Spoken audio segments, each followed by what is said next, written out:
Hey, welcome back. Today I'm going to talk with you about homeschooling. Actually, we homeschool our children, and some of you may or may not have known that, but I'm just going to share about why we came to that decision and some of the reasons that we did. Just because if you have ever considered homeschooling your child that is differently abled, you might want to know a little bit of a firsthand experience basically with homeschooling. And so I'm going to just talk about that today. So let's get started. Welcome to the Special Kind of Motherhood podcast. This podcast is for moms who are parenting differently abled children. Maybe you desire to switch to a more natural lifestyle to improve your family's health, but you have no idea where to start. You're longing for more routines and time, but every time you try to implement those tips that you've spent hours researching, you realize that they don't work for your family dynamics. Hi, I'm Ashley. In this podcast, we will focus on implementing routines, switching to a more natural lifestyle, and uprooting those old mindsets that are keeping you stuck, so that you can plant yourself firmly in the truth that Jesus offers you. Our focus will be on creating small, customizable changes that will build upon one another over time to create real impact in your life. If you want to hear from a mama who has been raising several children with special needs and who knows how important it is to do this in a way that's sustainable and that doesn't add to your overwhelm, then this is the podcast for you. Pop in those earbuds, reheat that coffee for the third time, and let's go. All right, let's talk about homeschooling. I want to share some of the reasons that we chose to homeschool. And I'm just going to go ahead and get started because honestly, we might as well just hop right in. One of the big reasons that we chose to homeschool is because the school environment, as in the way learning is set up, really does not work best for the majority of my kids' learning styles. I do think it's very important to know learning styles for your children and then to tailor their education to what works for their learning style. And there are 4 main learning styles. There's visual, auditory, reading and writing, or kinesthetic. And learning, how do my children learn? What is going to work best for them? A lot of times the typical learning at school is we're going to sit down and we're going to do book work or we're going to listen to someone talk. And if you have a child who is a kinesthetic learner, which is what most of my children are, that really doesn't work well. And so it can often be a struggle for them to really absorb and retain the information. It can also be a struggle for them to even just actually sit and participate. It's just not the way God designed them. And that's okay. So we have just decided not to fight against their natural learning styles and to try to work with them in order to help them to be educated. And that has absolutely been a journey. It has been a process of me learning to let go of the idea that school has to look a certain way. And if I'm honest, I'm still on this journey. I have not arrived, but I'm a lot further along on the journey than I was when we first started. And we have been homeschooling, I guess it would be for 3 years now. So we're really fairly new at it. When we first started, I was very much trying to basically make our school experience look like a typical school experience. So sit down, do book work, stick to the set curriculum, and, check off all the boxes. And it was not working. It ended up with me being very frustrated, my children being frustrated, just absolutely miserable for everyone. And so we have really had to start really implementing more of a play-based learning. And obviously we are doing other things like I've mentioned before. We have some educational apps that we do. We have book work that we do. We have all of these other things, but I am not sticking to a set curriculum that we have to follow and then we have to do X amount of hours every single day. The reason why is because also with my children, I really want to emphasize things such as life skills and being able to communicate. There are some other areas because of some of my children's needs that are a high priority to me over them being able to do math. So we absolutely do math, but it is, like I said, we're tailoring their education to them. So if there's an area that's maybe like a life skill or some kind of social skill that they need to work on, then we're also going to be focusing on that. And if that means that we only spend, 15 minutes doing math, but we're really focusing on this other skill, then that's what we do. And I just believe strongly, especially for my kinesthetic learners, that they learn best while playing. I have found this to be true in my home whenever I ditched the set curriculum and started engaging them and letting them play. I had a child who started reading. They wanted to learn instead of it was like they had to learn. We have to do your school. I used to say that all the time. Oh my goodness, I hate that I said that, because of course they hated school. I mean, I was sitting there saying, oh, we have to do your school. Well, I'm just setting them up to not want to do their school. On top of that, I was doing it in a way that wasn't working for them. That was not how their brain needed to learn. So I just think that there cannot be enough said about the importance of being able to tailor education for your child, especially if you have a child who has specific needs. Being able to tailor that for them is amazing. Being able to focus on things that aren't just necessarily found in a curriculum, amazing. The fact that I can, focus on set things, life skills, all of this stuff, helping them learn how to cook. Like, we're doing all of these things. And yeah, my kids are still small. They're not doing a ton of cooking, but they're getting exposed, and that's great. It's a beautiful thing. I'm going to tell you, it's hard. Hear me, it's hard. I'm not pretending like we wake up every day and life is grand and wonderful and school is amazing. That's not it. If you stay home with your children 24/7, you understand that there are challenges that come with that. But the reward and the joy that I feel in my heart whenever I see my kids learning new skills, when I see my kids excited and just naturally learning, I just can't explain it. It's just so wonderful. And I am so thankful that I am able to be with them to witness that. And, we have support outside. Like, we have a church that we go to where they're getting social interaction.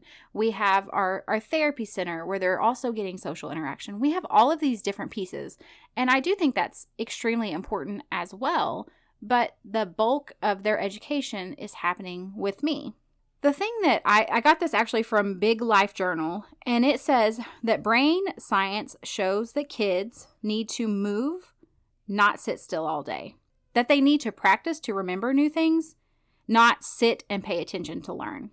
That they actually need help understanding the needs of others, and that they don't know just automatically how to share. That is not something that they just instinctively know. It's our job to lead and guide them. It also shows that children learn through exploration, not through looking but not touching. And that's true with my kinesthetic learners. Like, they need to take things apart. They need to, look at it and take it apart, see what's going on with it. Just to look and not touch isn't going to work for them. And then also, children need help regulating their emotions. They don't know automatically how to do that. And they learn that from us. And that's where kind of that, like I had mentioned earlier, the social skills, the life skills, all of that, teaching them, I understand that you're upset. This is how we can voice that we're upset. This is how we can show that we're mad. We can't throw things when we're mad. You're mad. Okay, let's do this instead. It's just that ability to really be hands-on with our children, which, like I said, it's hard work. Parenting is hard work. Having your kids with you all the time is hard work, but it's beautiful work. It is worthwhile work. And it's something I feel very passionate about. So I think taking the time to learn your child's learning styles is super important. And I have a book that I have used before. It's called The Big What Now Book of Learning Styles by Carol Barnier. I don't know if I said her last name right. I will put a link to it in the show notes. I'll make a note now to do that so I don't forget. It's been a helpful resource for us of just brainstorming ideas, of looking at different learning styles and what those can look like, what types of examples it gives of different ways that children with that learning style learn. I just love it. It's a great resource. My friend Katie Keene over at Her Home and Heart podcast actually is someone who I've had as a bit of a homeschool mentor and was a great asset as I was making this shift into really just dropping the curriculum and embracing my children's learning styles, embracing the fact, as she uses the phrase, out of the box learners, which is very much my children. And she has been a great resource to me as far as just giving me that encouragement. She's further along on the homeschool journey. She has some children that are also out of the box learners. And it has been nice to have someone who has children who are further along and who was able to just remind me that it was okay that I wasn't doing things the way the public school system does, and that I wasn't, just because I wasn't sticking to the set curriculum, but instead I was set on finding ways that I could educate my children that actually worked for them, that I was not failing them. And sometimes we can feel it like if we don't do things the way everyone else is doing, then we're failing them. But I just want to encourage you that actually, if you are learning your child and learning how best to help them, I would say it's really the opposite. You are setting them up for success. And the thing that I have loved that she has reinforced for me as well, and really the rule that I go by, is that I want my children to love to learn. So if my children love to learn, then there's really nothing stopping them, because there's so much information that we have access to in this world. So if I make them sit and do a curriculum that they hate, and like I said, I say this, it's time, we have to get your school done.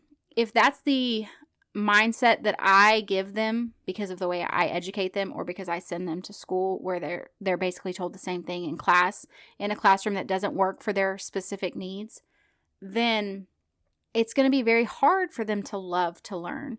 And as an adult, I love to learn. And I will tell you, it is one of the things that I think has benefited me most in life, is the fact that I do love to learn. I love learning about new things.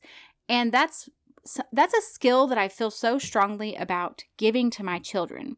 And the thing that I had to be very honest about was the fact that if I was setting up an environment that was going to cause them stress, anxiety, and set them up for failure, the chances of them loving to learn were not good. And I was not okay with that. That's not what I want for my kids. So I had to embrace the idea that I do have out-of-the-box learners. It's totally fine. It's great. It's wonderful. I actually love the way that they learn. I think it's amazing and it's so fun to watch. And so embracing that actually meant that we did a lot of things that felt very just almost wrong. Like, oh my goodness, we're not sitting down and doing curriculum all day. What am I doing? I'm failing as a parent. And it took a bit of a step of faith to say, I know that this doesn't seem right because of what I have been taught, but in my core, I feel like this is the right thing for my kids. And to just lean into that discomfort that I felt from stepping out of the box. And whenever I did that and I just sat in it and I said, okay, I feel uncomfortable, but I feel like this is best for my kids. And so I'm going to try. My kids, like I said earlier, they started reading on their own. They started to want to learn. I have kids walking around doing math problems, like cutting out numbers and doing math problems. Math was such a struggle before. Like, we have to get our math done and I don't want to do that. And, just this back and forth, this power struggle, this setting up a culture around learning that I didn't want for my kids. And so it can feel scary to try something new. It can feel scary to go against what everyone has taught you is right. But that's where this comes in. You have to figure out, I have a kid who could sit and learn and read books and love every minute of it. But most of my kids are not that way. And so yes, for that kid, will I allow them to do what works for them? If they want to sit and do curriculum work with me, we're going to do it because that's what they want to do. And that's great. And I think that I want to encourage whatever way they learn best. I want to encourage that. And I'm not here I'm not talking bad about the public school. I am not talking bad about anyone who's a teacher. It's nothing like that. I think that they're absolutely doing the best that they can. And I think there are so many wonderful teachers out there. But, whenever you have a classroom full of so many and you have a child who is learning in a different method than what they have to offer at no fault of their own, it just is setting them up for failure, unfortunately. And so that's why we have chosen to homeschool, is just because I had to be realistic about the fact that that setup was not going to be what would work best for my kids. And while, yes, there are struggles sometimes, it is what is best for my kids. And it has been so rewarding to see them just blossom and to see them love and desire to learn. So that is my little bit of a short version of our homeschool journey and where we're at now, why we choose to homeschool at this moment in time. Obviously, that can always change. We're always praying about it, asking the Lord what He has for our children. But at this moment in time, this is what is working for our family. And that's just a little bit of why we homeschool. I would love to hear from you. Do you homeschool your kids? Have you ever considered homeschooling your kids? Would you never homeschool your kids? How do you feel your children are doing as far as their education? I think a very real aspect that we have to look at when parenting differently able children is the fact that a lot of times we do have to start to place a little bit more of an emphasis on these life skills and things like that to start out with. So that is all for this time, and I will see you back next time.